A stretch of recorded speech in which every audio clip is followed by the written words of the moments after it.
Welcome back. We have relationship talk this Wednesday morning, and we have teacher, trainer, and educator Toju Oluwatoyinbo, who has added value to hundreds in different institutions, including facilitating life skill sessions for the team program by the Prince's Trust in the United Kingdom.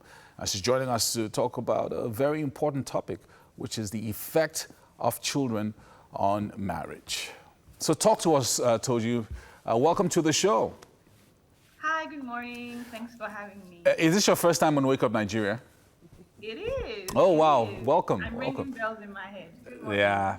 Excellent, excellent. We usually have Damilola on the show, so it's also good to have you join us today. Thank you for having me. All right, so the effect of children on the marriage. For those of us that are married, it's a different effect for men and women.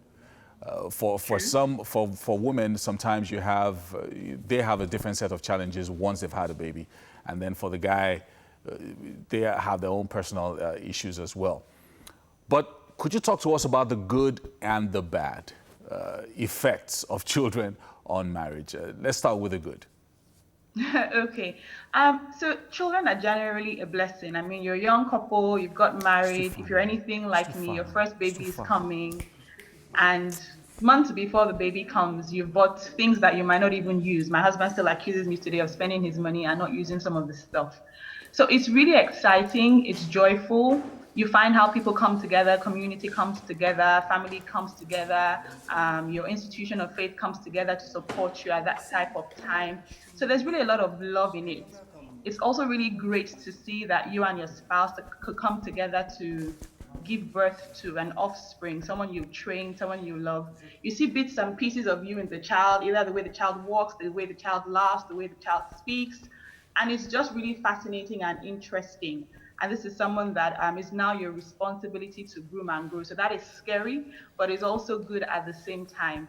So I think those are some of the good things about it. The fact that you and your spouse to come together to create, quote unquote, an offspring that you can see yourself in and actually have the joy of seeing growing up. And the support that comes, especially at the time the child is born. Half of the things I had, or more than half of the things I had with my first son especially, didn't come from my pocket at all. So that's good.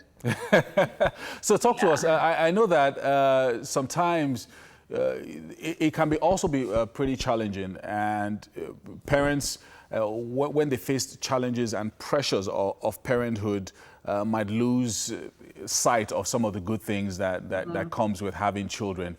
Now, these challenges start with distance between husband and wife that happens, especially in the early stages when they have their first child. Suddenly, mommy is focusing on this little bundle of joy, and daddy's playing second fiddle, or he's just not in the picture at all for a few months. How should daddy respond in this kind of situation, especially if it's a first child?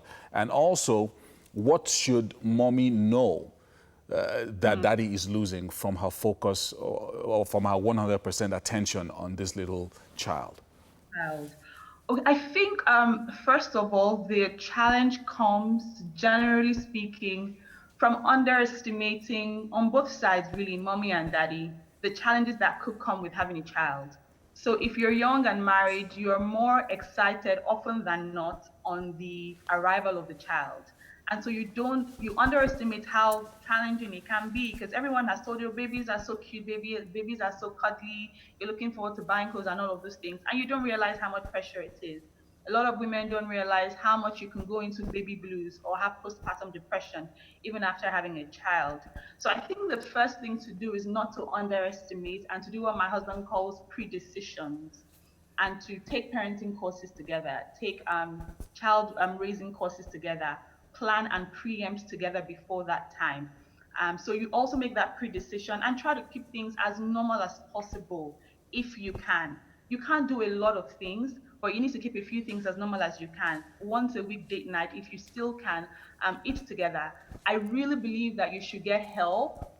When I had my first child, I felt like a superwoman initially. I felt, oh, I didn't need my mom to stay for a long time. Oh, I could do this all by myself. But I think that we really need to get help.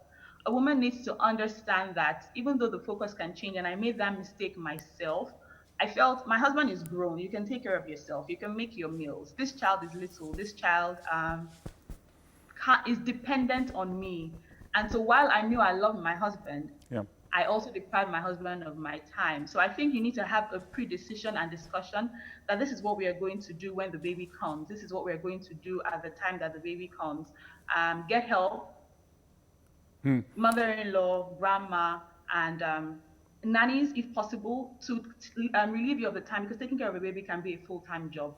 And daddy also needs to speak. Sometimes some daddies don't speak. You muster it all up, and then we don't know how you're feeling. We think, oh, you're fine, you're good, you're the big man, and then we don't really know how you feel. So I think it's very important for couples to also talk about these things as much as possible. Yeah, very, very, very true. So there's something you mentioned which I want to go back to briefly, which is attending parenting courses together. That usually doesn't happen so much in this part of the world. When it's whether it's going for prenatal classes even before you have the child. I heard that couples do that nowadays. Yeah. I didn't do it.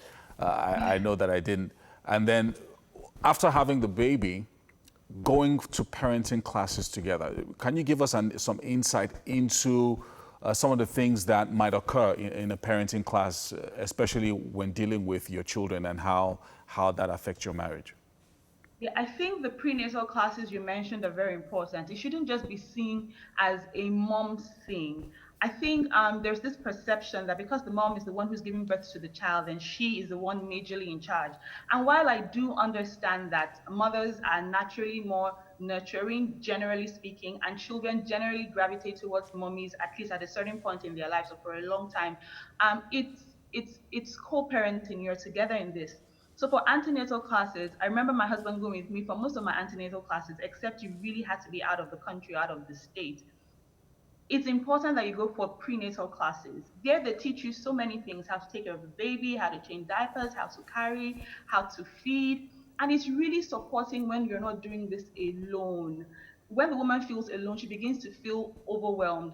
I know people come with their unsolicited advice. I'm so sorry to say. I know it's out from a place of love, really, but they cover the baby's head like this, carry the babies like this. This baby wants breast. This baby is crying. This baby is crying. Don't you know why the baby is crying? It's a little overwhelming for us. But when we have our husbands there and we're going through these classes together, so we can talk about it, we can make a decision about how we're going to raise our own child. Because really and truly, like my mentor has taught me, we are the best parents for our children. So daddies really need to come to these classes with us as much as possible. And even after the child has been born, we still have postnatal classes. And I know a lot of hospitals do that.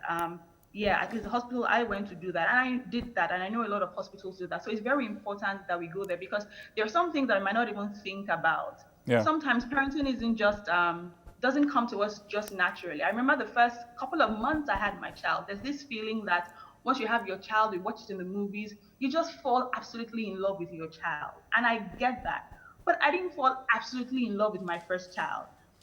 At that point, I'm like, oh my God, I have a little human in my house. What am I Huge going to do? responsibility. Yes, I'm used to just being with my husband, getting up and going wherever I want to go, when I want to go, how I want to go, and just being with my husband. And here's this little tiny creature who's come to interrupt my love life with my husband. And you're crying constantly. I remember a time I breastfed from 12 midnight to 6 a.m. Oh my goodness. On and off. I'm telling you, I was drained, I was tired, I couldn't believe what was happening to me. So all that feeling of once you have your child, you forget all the pain and all the love comes, it really didn't happen to me. And we need to understand that that's okay too, right? But obviously, I knew I loved my child. We don't, base our decisions in life just on feelings. So talk to us, as we begin to round off now, Toju. So let's say you've had this child. I know we've focused a lot on the early stages of having a child and how it affects the marriage. So as a child grows, what are the things, the positive things that can help strengthen the marriage when there's a child around? I know you've talked about the fact that you see yourself in a child and that gives you joy. Are there other things that you can do together as a family that involves the child that also helps to strengthen the bond between husband and wife? Okay, I think first of all, we need to realize that this time, raising the children at a little age, which is a little more difficult, won't last forever. So we need to give you the best that we can and remember that going forward.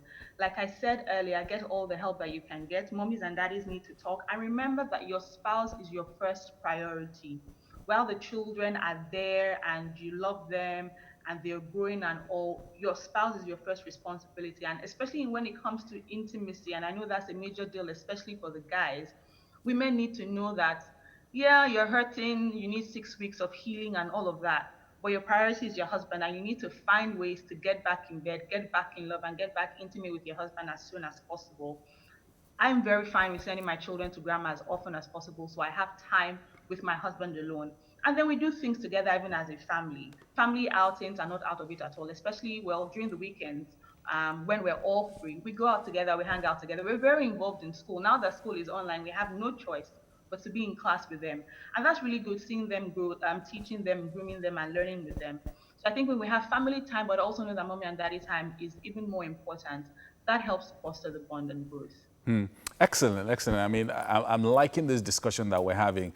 And what you said earlier about your husband going with you to prenatal classes is strange to me because I remember I tried to do something like that once with my third child. And I ended up being the only daddy there. And I just looked like a woman rapper. And I didn't quite like it. So, yeah. So it's easy to understand why you said your husband is a man beyond your dreams, which is what you said in your profile. Yes. I mean, it doesn't make him any less of a man at all. In fact, I think my husband is a man's man and a man's leader. So I think just supporting me the way he is done shows how much of a man he is. Because I mean, having a man who is so protective and so loving makes me really feel comfortable and happy. And I'm the better for it, and everyone can see that. So why not?